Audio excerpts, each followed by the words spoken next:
और अब देख लेते हैं 5 मिनट में 25 खबरें। प्रधानमंत्री नरेंद्र मोदी आज से 3 दिन के यूपी दौरे पर हैं। पहले महोबा में पीएम ने अर्जुन सहायक परियोजना का लोकार्पण किया, फिर झांसी पहुंचे, वायुसेना को लाइट कॉम्बैट हेलीकॉप्टर सौंपा। प्रधानमंत्री नरेंद्र मोदी ने महोबा, हमीरपुर, बांदा, ललितपुर में 3,240 करोड़ रुपए की अर्जुन सहायक परियोजना, भावनी बांध परियोजना, रतौली बांध परियोजना, मसगांव चिल्ली स्प्रिंकलर परियोजना का लोकार्पण किया। पीएम ने कहा, महोबा की ऐतिहासिक धरती पर आकर एक अलग ही अनुभूति होती है। इस समय हम देश की आजादी और राष्ट्र निर्माण में जनजातीय साथियों के योगदान को समर्पित जनजातीय गौरव सप्ताह मना रहे हैं। केंद्र सरकार ने 3 नए कृषि कानून वापस ले लिए। पीएम नरेंद्र मोदी ने यह बड़ा ऐलान देश के नाम अपने संबोधन में किया। उन्होंने कहा, सरकार ये कानून किसानों के हित में नेक नियत से लाई थी, लेकिन हम कुछ किसानों को समझाने में नाकाम रहे। पीएम मोदी ने कहा, हमारी सरकार किसानों के कल्याण के लिए, खासकर छोटे किसानों के कल्याण के लिए देश के कृषि जगत के हित में नेक नियत से यह कानून लेकर आई थी, लेकिन हम अपने प्रयासों के बावजूद कुछ किसानों को समझा नहीं पाए। केंद्रीय कृषि मंत्री नरेंद्र सिंह तोमर ने कहा, पीएम संसद से पास हुए 3 बिल लाए थे, इनसे किसानों को फायदा होता है। गृह मंत्री अमित शाह ने ट्वीट कर लिखा, पीएम नरेंद्र मोदी की कृषि कानूनों से संबंधित घोषणा स्वागत योग्य और राजनेता जैसा कदम है।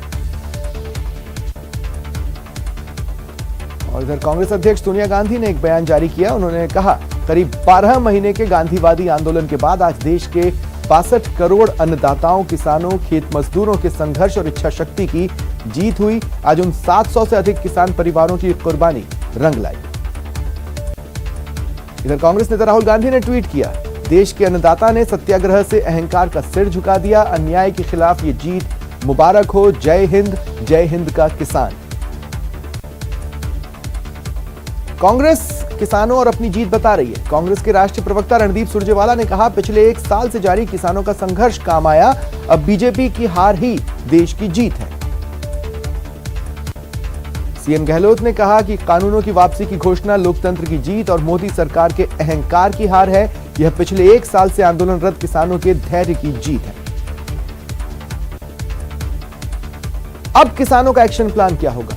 कल किसान संगठनों की महाबैठक होगी। इसमें आगे की रणनीति पर फैसला होगा।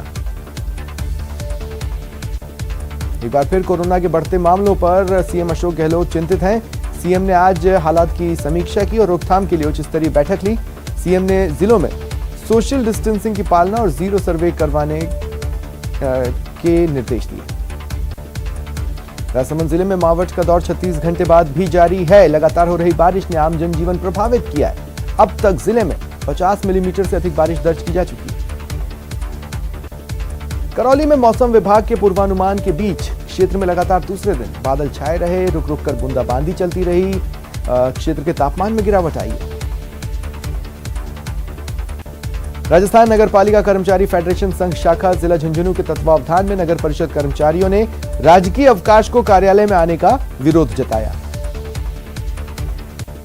हनुमानगढ़ टाउन और हनुमानगढ़ जंक्शन, 2 शहरों में बटे हनुमानगढ़ में फिर क्षेत्रवाद का मुद्दा हावी हुआ है। इस बार मेडिकल कॉलेज से संबद्ध जिला चिकित्सालय को लेकर दोनों ओर के नागरिक आमने सामने हैं। जयपुर दिल्ली हाईवे पर कोटपुतली, शाहपुरा और मनोहरपुर में बैरिकेडिंग कर दी गई है। ट्रैफिक को डाइवर्ट किया जा रहा है। वाहनों की लंबी कतारें भी लग रही हैं। झुंझुनू में पिकअप के पास अचेत हालत में एक ड्राइवर मिला। पुलिस और कुछ लोगों ने ड्राइवर को सीएचसी पहुंचाया, जहां डॉक्टरों ने उसे मृत घोषित कर दिया। बाड़मेर में कुशल वाटिका के पास ट्रक ने स्कूटी सवार को टक्कर मार दी। स्कूटी सवार की मौके पर ही मौत हो गई। सीकर की फतेहपुर सदर थाना पुलिस ने अवैध हथियार के साथ एक बदमाश को गिरफ्तार किया। एक पिस्टल और कारतूस बरामद हुए। दौसा के लालसोट में राज्यसभा सांसद डॉक्टर किरोड़ी लाल मीणा के नेतृत्व में सैकड़ों लोग सड़कों पर उतरे और 2 साल से लापता बुद्धि प्रकाश मीणा को तलाशने की मांग रखी। राजसमंद जिले में रावत राजपूत समाज का सामूहिक विवाह सम्मेलन संपन्न हुआ। 23 जोड़े परिणय सूत्र में बंधे।